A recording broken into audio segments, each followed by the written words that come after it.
Okay, so the new comic books are out and waiting for you. They'll be here in the morning, or they won't, as we say. Absolute Batman finally marks a year officially with an annual, the first annual in that series.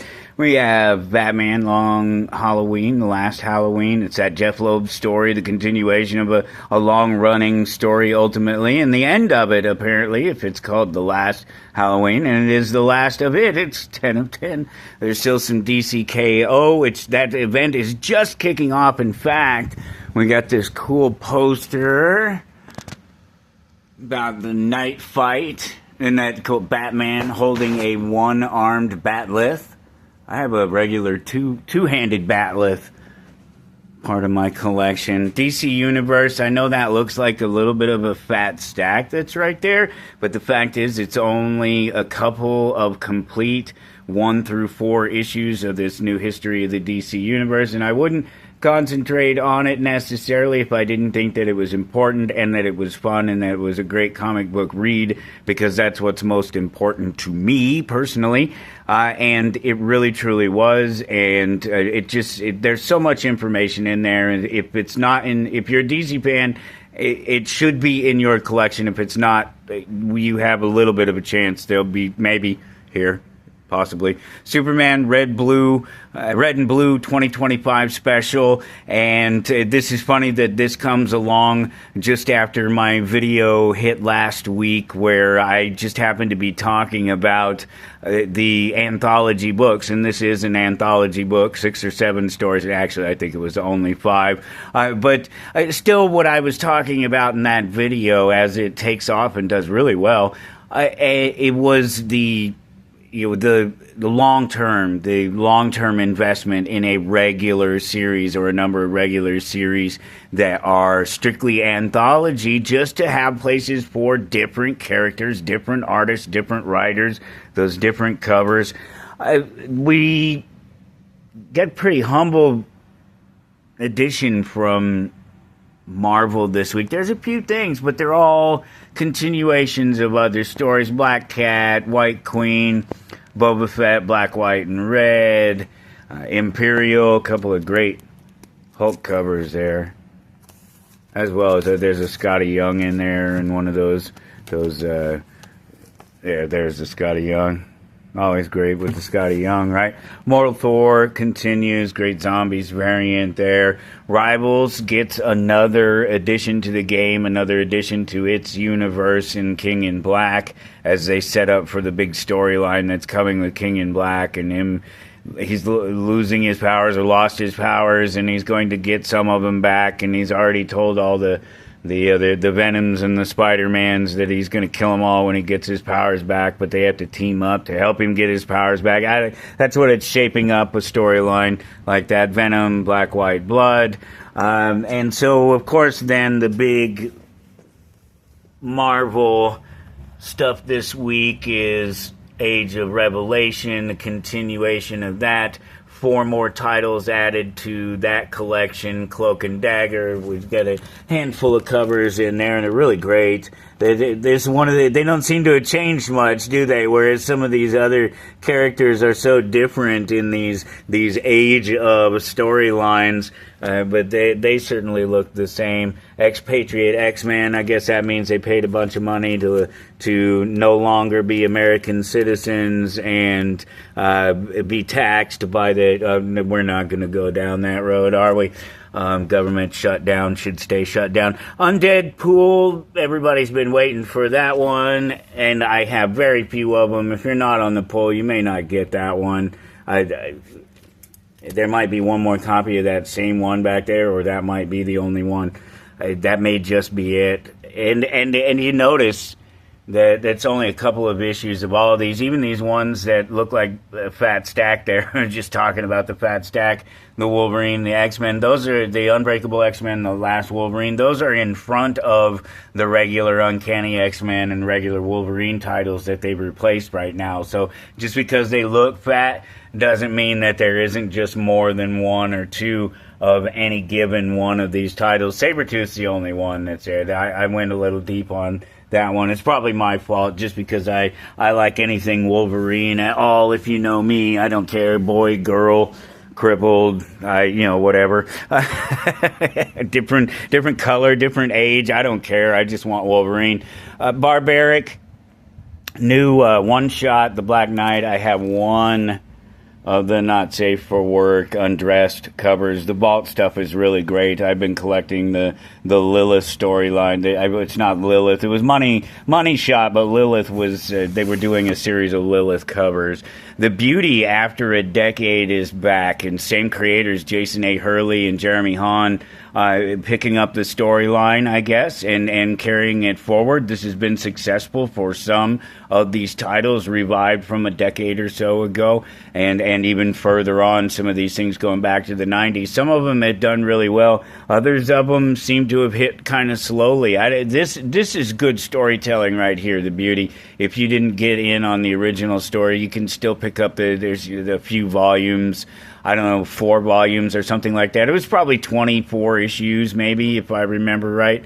Maybe a handful more, but it was just a couple years run, and it was well received. I remember it at the time. New Cheetara, that's another one of those things that falls under no-brainer. You got some great covers, always a great female character, no matter what, to be able to have some fun with and put in some different situations and draw in different ways, and just always attracts attention. She just continues to keep getting her own titles. Hazcon, I don't have very many of these at all. It looked interesting.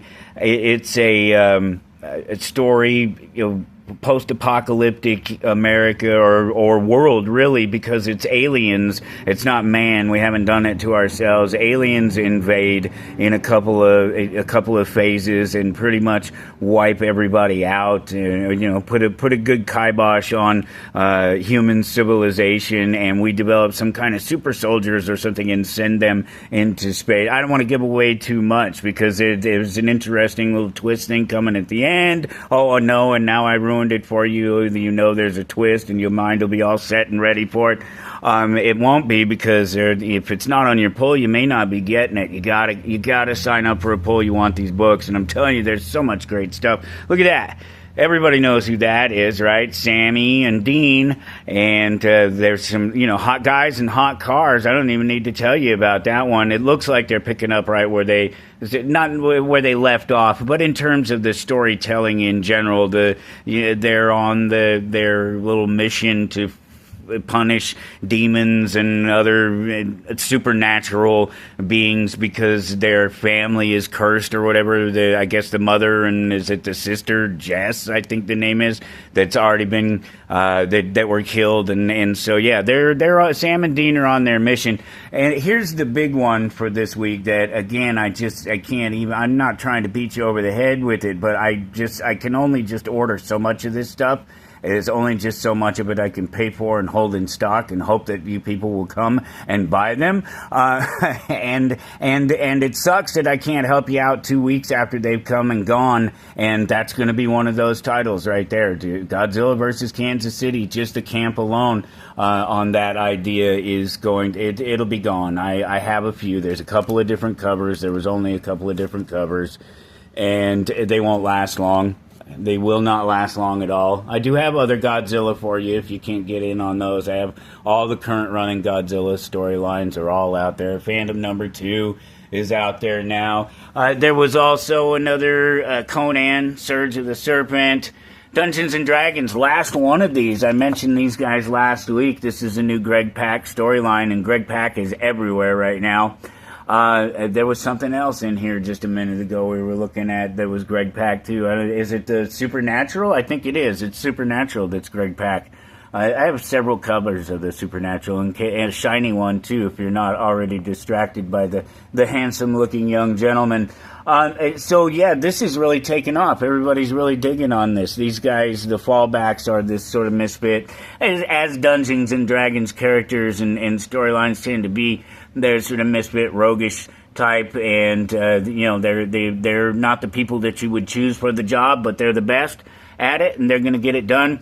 Stake continues their storyline. If you can't figure out what that is just from the look of it or the name Stake, it's vampire stories. So that's Stake presents Jessamy, and let's see. I think That was about it, except for I wanted to mention, as always, just the poll list. Get signed up for the poll list.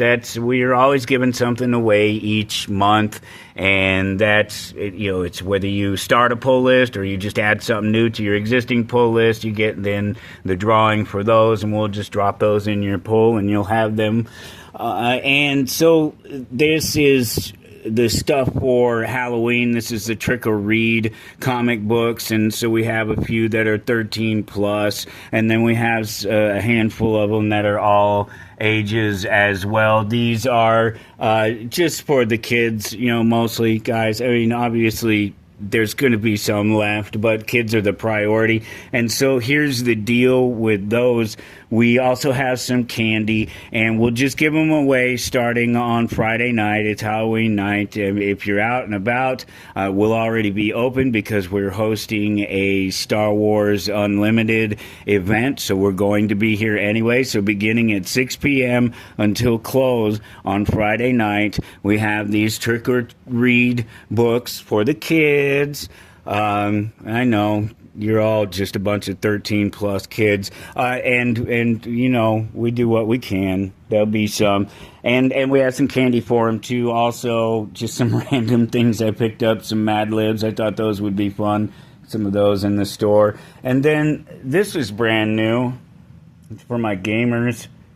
We have these starter packs. It's just an introduction to the massive verse, the massive universe, this fighting card game. And these packs are really great. These are 5-card starter pack. Everything you need for 2 players to play. And I don't know if they're different. I'm not opening more than one, but you can see that you have you have different cards. You can see that you can already tell that there's different symbols and different colors and different numbers. So you're obviously already getting a sort of feel for that it's going to play like a modern card game. And you have your Radiant Black versus Premier here, and that's this one anyway. And I assume that's what they all are. I would not suggest that they were any different, that there were even any different cards necessarily inside them, that it's just an introduction to the game. But they do mention that there's more. There'll be more in the future, and we'll be carrying it. We'll try and play it, and we'll have some of it here in the store. Or, as I say every week, we won't because it'll sell out. So give that button there that says like a quick click or a tap, and let us know that you're out there, and we'll see you next week.